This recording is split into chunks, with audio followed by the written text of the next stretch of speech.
అద్భుతమైన భారతదేశం content hub మరియు డిజిటల్ పోర్టల్ను ఏ మంత్రిత్వ శాఖ ప్రారంభించింది? పర్యాటక మంత్రిత్వ శాఖ.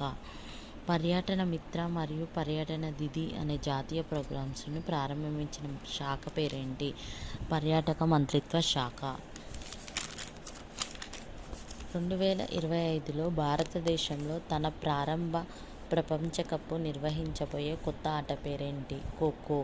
దీని యొక్క ప్రెసిడెంట్ వచ్చేసి సుధాంష్ మిట్టల్. ఐరాన్ యొక్క షిప్మెంట్ నాడీని ఖండించడంలో విఫలమైనందుకు ఐక్యరాజ్యసమితి కార్యదర్శి జనరల్ ఆంటోనియో గుటెర్రెస్ ఏ దేశం నిషేధించింది? ఇజ్రాయెల్. 2024లో రోడ్డు రవాణా మరియు రహదారుల మంత్రిత్వ శాఖ కార్యదర్శిగా ఎవరికి బాధ్యతలు అప్పగించారు? పంకజ్ అగర్వాల్.